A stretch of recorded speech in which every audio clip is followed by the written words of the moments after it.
The Mastery of Destiny by James Allen. Chapter 5. Thoroughness. Thoroughness consists in doing little things as though they were the greatest things in the world.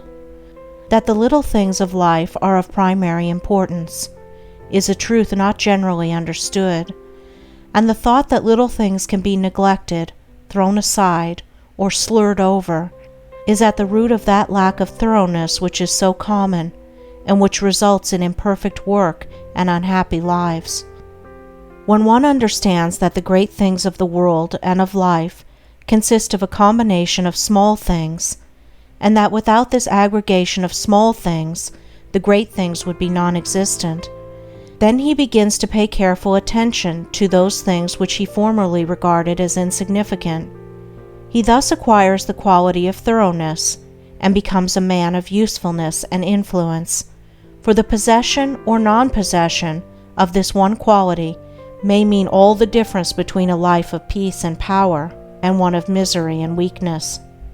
Every employer of labor knows how comparatively rare this quality is, how difficult it is to find men and women who will put thought and energy into their work and do it completely and satisfactorily. Bad workmanship abounds. Skill and excellence are acquired by few. Thoughtlessness, carelessness, and laziness are such common vices that it should cease to appear strange that in spite of social reform the ranks of the unemployed should continue to swell, for those who scamp their work today will another day, in the hour of deep necessity, look and ask for work in vain. The law of survival of the fittest is not based on cruelty, it is based on justice. It is one aspect of that divine equity which everywhere prevails. Vice is beaten with many stripes.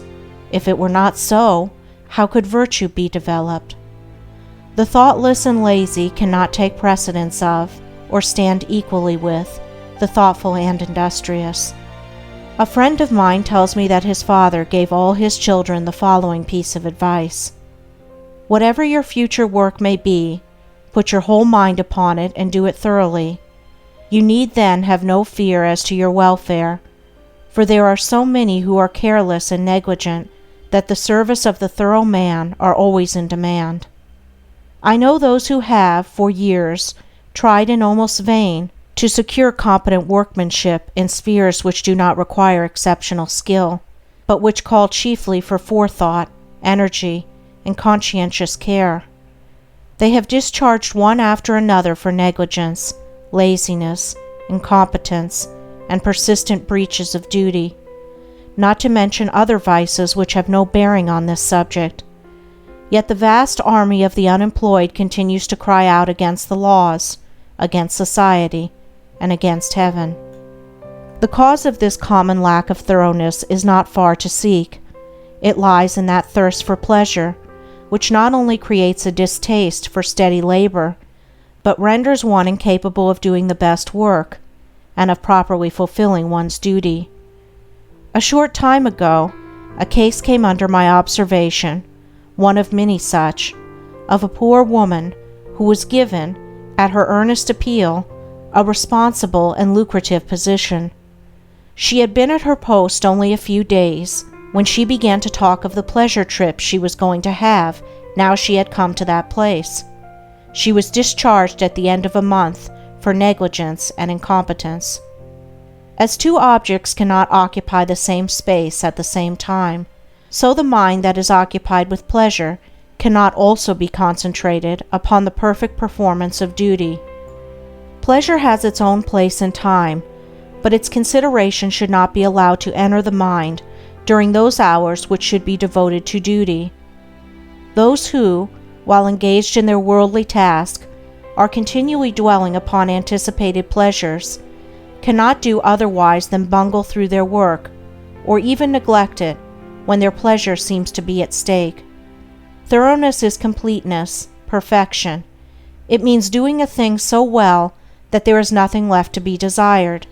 It means doing one's work, if not better than anyone else can do it, at least not worse than the best that others do. It means the exercise of much thought, the putting forth of great energy, the persistent application of the mind to its task, and the cultivation of patience, perseverance, and a high sense of duty. An ancient teacher said, "If anything has to be done, let a man do it. Let him attack it vigorously." And another teacher said, "Whatsoever thy hand findeth to do, do it with thy might."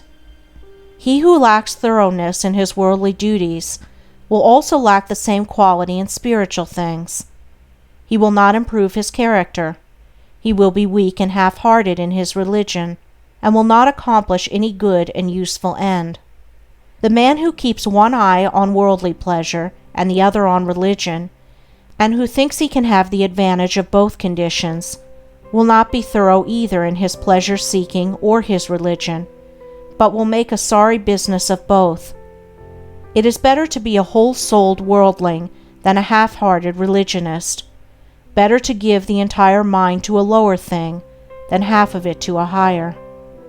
It is preferable to be thorough, even if it be in a bad or selfish direction, rather than inefficient and squeamish in good directions.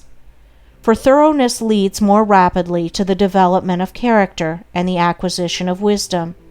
It accelerates progress and unfoldment. And while it leads the bad to something better, it spurs the good to higher and ever higher heights of usefulness and power. End of Chapter 5. Recording by Andrea Fiore.